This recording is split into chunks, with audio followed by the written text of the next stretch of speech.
obviously you're stepping into some big shoes here. What was the biggest challenge for you, aside from creating your own character and not looking back at the previous two, obviously, because it's a different character, but the comparisons are going to be made. Yeah, we're both female. There you go. I mean, I can see where people would get muddled. Well, yeah, actually, I can see that. Yeah, you know, I think it's just that there's only two female characters. Really main characters, and I think that's the reason probably why there's some sort of parallel that's drawn. But the wonderful thing is it's a prequel, yes, and it's set in the 12th century.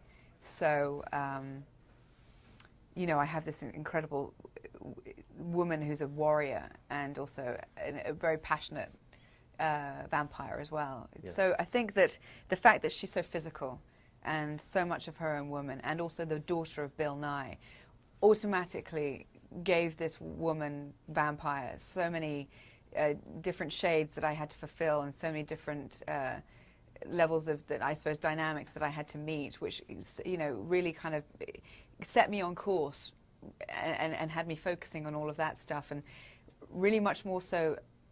I was paying attention much more to that than I was the previous two Underworlds. I really didn't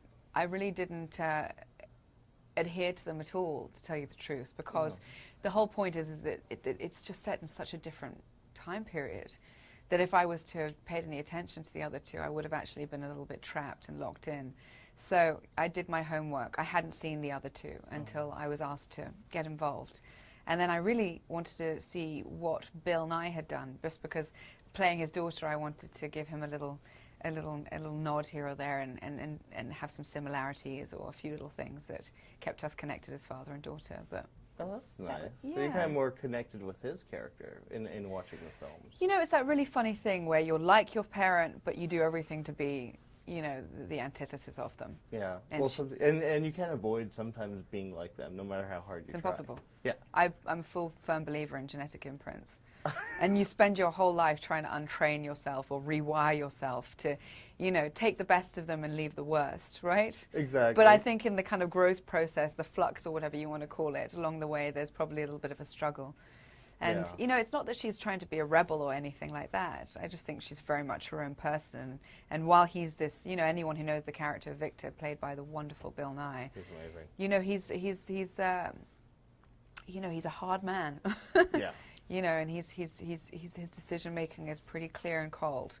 And the wonderful thing about my character Sonia is that she has this, you know, full beating heart, and hence there's this wonderful love affair that takes place with Michael Sheen's character, played by Michael Sheen, and the character is Lucian.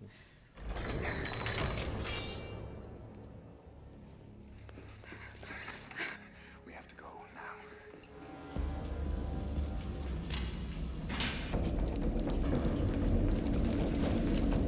My lord, your daughter has escaped. Of course.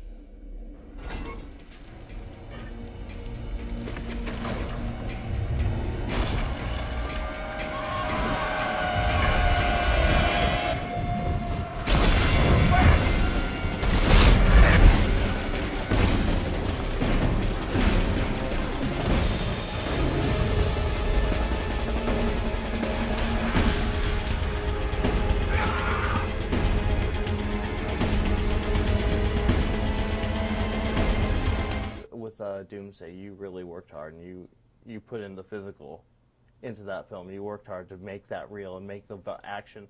Was it an easy transfer to do it here? You know, Doomsday was such a different film because I really got involved with that because I believed in the character's journey in that. You know, there was a girl who was actually fundamentally just trying to find her mother, and along the way have to kick a lot of various different asses. Which was fun. And the rest of the environment was very unknown to me, and the way that the director worked on that was very foreign to me. I felt that the family that was set up here, the family that is the Underworld family, whether it's Len Wiseman, who's the producer still, and Patrick, who is the production designer, Patrick Topoulos, who's now the director, and the fact that Bill and Michael are involved, it meant that I understood what I was going into. I understood what was being asked of me. I understood the climate, the temperature, and the texture.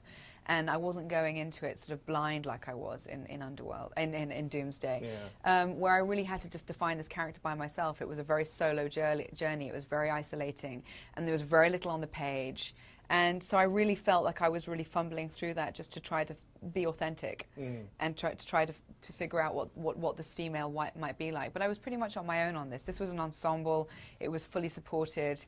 I had the joy of being able to ride this beautiful horse, which I'm happy to do, and I've been riding horses for a long time, and that's what my character does. Is she's a horsewoman. Oh, nice. And sword fight. But for the most part, there was a love story, and so it was actually a lot less athletic than people might imagine. There is a lot there's a lot of stuff that I had to do, with sword fighting and all of that. But that at this stage, I have to say, feels like second nature. For me, the exercise was actually playing this heartfelt love story, which is something I've never done before. So yes, there's this armor and this chainmail and all of that stuff and the fangs and this underworld, but you can take all of that away and there's this wonderful love story, which is the crossover between two races, really. You've got these half-breeds and vampires, and how that's frowned upon, and it's about us really staying true to this love that we have, even against my father's will. And it doesn't matter where you tell that story, whether it's in the 12th century with vampires and werewolves, or Shakespeare, Romeo and Juliet, or even present day. It's all over the place. It's basically fundamentally about prejudice.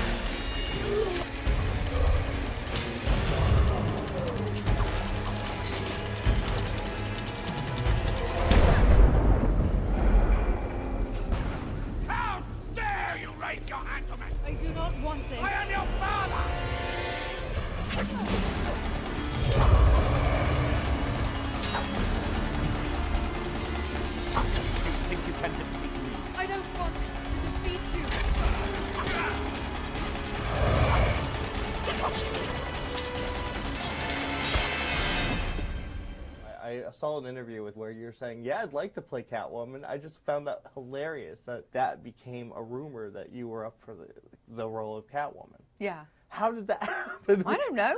I mean, I'm as gobsmacked as you are. It's a rumor. Rumors happen, don't they? Well, I for one say yes. Oh, do you? Yes. Oh, good. I'm all good for that. So. Okay, good. Get a petition, and I mean, like, if you can make it happen, have a word with Christopher Nolan. I'll see if I'm not busy at that time. Sure. What do you have going on? I just did a film with Josh Lucas and the wonderful John Hamm from Mad Men, and it's a film called Boy in a Box, and a much more somber character. Okay. No makeup, normal clothing. Ugh. No leather. No swords, no headbutting, no teeth. No and then decapitation. No decapitation, no blood, none of that. And then I also just finished another film in New Zealand, which was my second film in New Zealand, which I shot last year, which is called The Truth About Men. Oh, nice. Yeah. Well, I'm looking forward to seeing this one. Thank you. So, Thank you. It was a pleasure meeting you. Pleasure to meet you too.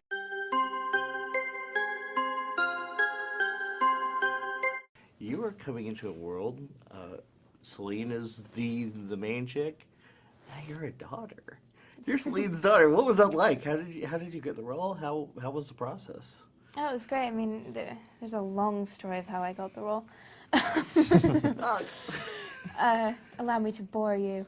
Yeah, well, I auditioned for it, and then I went through a string of callbacks, and then for 3 weeks I didn't really hear anything, and so I just tried to put it out of my head. And then I went into a coffee shop and came back to the table, and my mother said, "You'll never believe who just walked in with her daughter and her husband." It was Kate Beckinsale.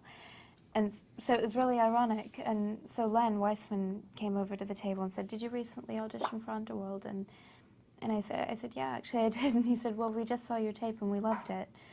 And then 2 weeks later, the offer came in. So Nice. That's cool. That wasn't long or boring, am I No. right? I'm trying to Succinct. condense it. Yeah, string. What about you? You're coming in with a new character, but it's a very. I like the fact that how they fit you into the world. What was it like for you, and had you been familiar with Underworld before? Yeah, I remember seeing the first movie at the cinema, and then I hadn't seen the prequel, but yeah, I was definitely familiar with the film, so kind of coming to it was pretty cool. And you know, some of the early on when we did some of the weapons training and stuff, we went to this big warehouse and they had basically piles of different weapons. Kind of, I was like, this is pretty cool.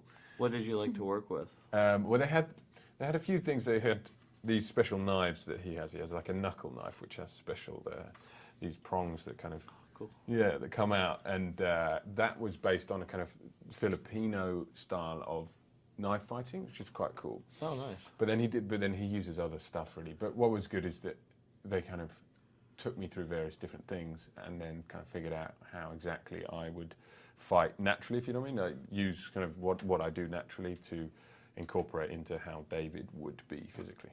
How do you feel about ripping a Lycan in half? Wonderful. You know, if it could have been real, if you could have really gotten one in your hands, just rip that thing open, would that have been fun? Well, I mean, even with, well, I don't think so, because even with the rubber Lycan head, which is what it was, and it had fake brains in it and everything. Oh, that's cool that you actually got to use something. Yeah, and it had a fake tongue, and yeah. And, Ooh, gross! I remember I had to like go into its eye sockets and pull it apart, basically.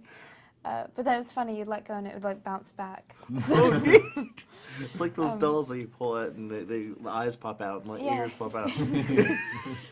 Yeah, but I mean, it was actually really painful because I had these claws glued on and they used to like come off into the head and so it would rip off. Ew. Yeah, so it wasn't pleasant.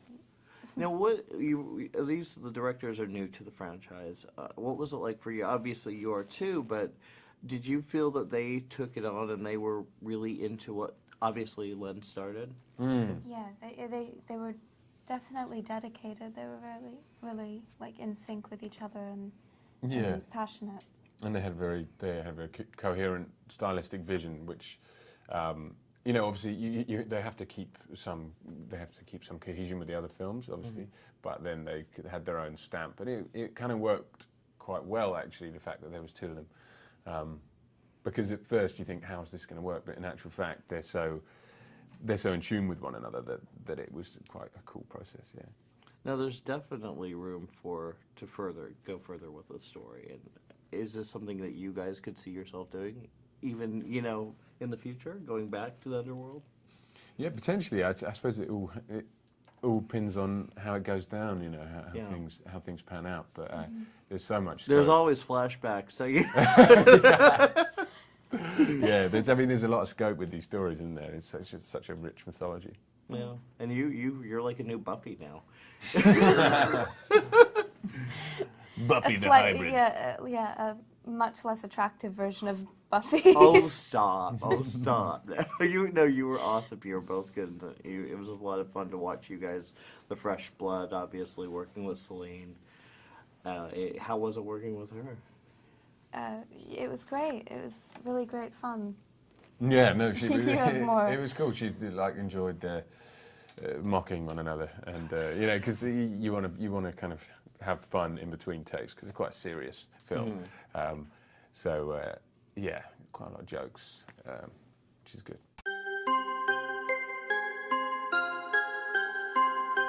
I've got to say, I'm going to tell you right now, these are movies that I think the first time I met you, I told you I was a fan from Much Ado About Nothing. Oh, wow. And I wanted to be Claudio because of that movie. Oh, no way. That's awesome. And now we're, years later, you've become, with this character, I think you kind of helped usher in a modern day superhero with women kicking ass. Thank you. That's one of the things that I'm really proud of, actually, that number one, obviously, at the time when we did the first Underworld, it was much more unusual for a female action thing to work and certainly go to a franchise. Yeah. And also not just the fact that it's female-led, but also that it's an original idea. I don't think that would happen now. I think we squeaked in the last minute. There's no video game that it's tied to. There's no books. There's no comic book or anything. And I feel like that. I think we're like the only ones. Yeah. You know? So that those two things feel really cool. Do you like? I mean, obviously you're returning. Was it Yeah. strange returning after all these years? I mean, I've never played another part more than once, so it is always a little bit strange, yeah. And yet it's really familiar, and you suddenly go, oh, I forgot that this costume makes those weird noises when I sit down. And though, you know, it's like giving birth. You forget all the painful things and just think. What kind of noises does the costume? Oh, it's squeak. It's like two balloons touching. You know, that's what it sounds like. Do you get that like when you're doing a scene? Are you like constant balloons? Yeah, you can hear it. I mean, it's like, is anyone else hearing it? Some are more squeaky than others. Like, so depends. You've got like 40 different cat suits, and you end up with your two favourites that you're trying not to wreck. And there's one that's like, don't wear that one. It's somehow really squeaky. Wow. Yeah. I would have never thought that. I mean, don't get me wrong. It doesn't look comfortable. Yeah, I don't know. It could be worse. I'd have to say, I've never done an Underworld in a more comfortable costume, and I've never really thought twice about it. So as they go, I'm used to it. But halfway through this movie, looked over at Theo, and we're like, you're basically in slacks and a pullover. How did you get away with it? Charles dances in a skirt. Like most men are even not that. I mean, I think Bradley had on a sort of man skirt as well. Theo just basically wearing his own clothes. That's not fair. Not fair. Not fair at all. Who he's sleeping with, but it's someone important. One of the things I find incredible is the fact that you look probably better than you did when you first started these movies. It has taken me a while to grow into my teeth. I think I've finally done it. Yeah. Yeah. Yeah. Are you a real vampire? Is it? I mean, I'm hoping. I'm just glad. I'm glad that my face has fallen just enough to make my teeth slightly less prominent than they were when I was a child. Because I used to be able to like open cans and things like that. They've taken their place finally.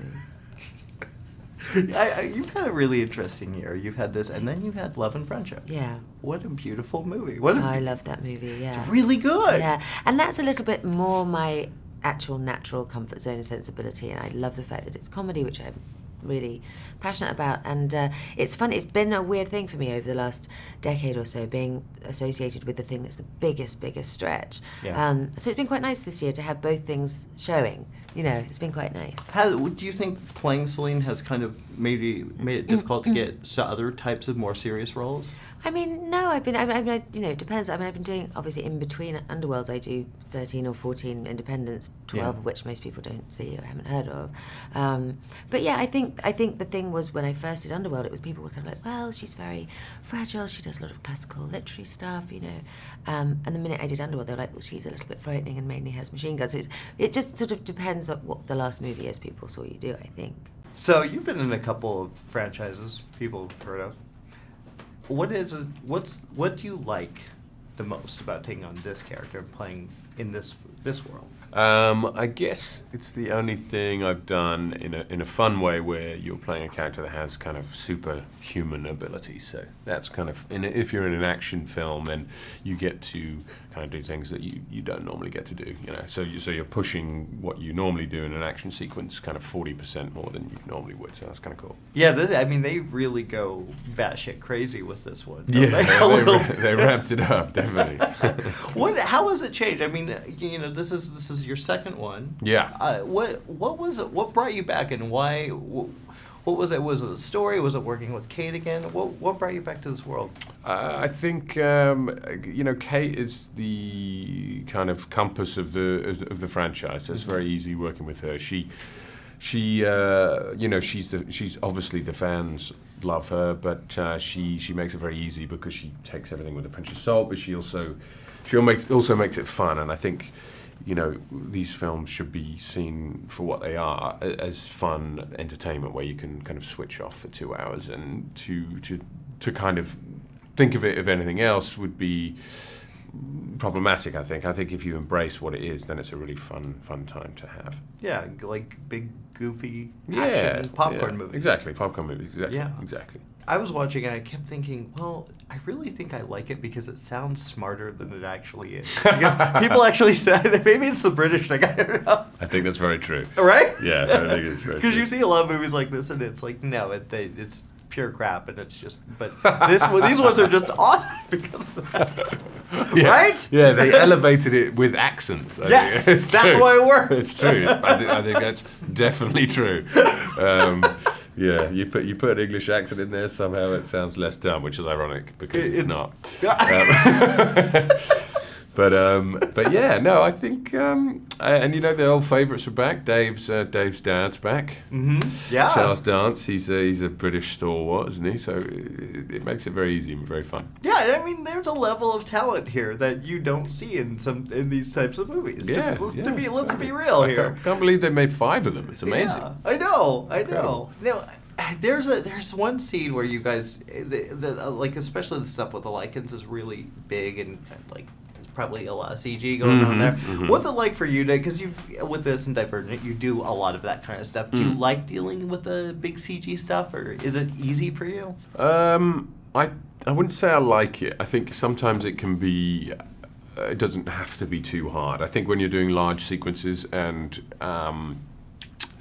they're bit heavy action sequences, the CG is fine. I think when you have to deal with it in a way that's vaguely kind of character based, or you're supposed to be, you know, actually having some kind of emotional output, then it can be tricky. But otherwise, you know, you just shoot shit that isn't there. Yeah. And you got another Divergent coming. You've got. Not sure about that. So that's where are we with that? I think it's you know, I think it's taking on its another. I think it's a shame not to finish the franchise, but I think it's evolving into something that is different, and I don't think I'll be part of it. Oh, that's too bad. Yeah, that's a shame. That's a shame.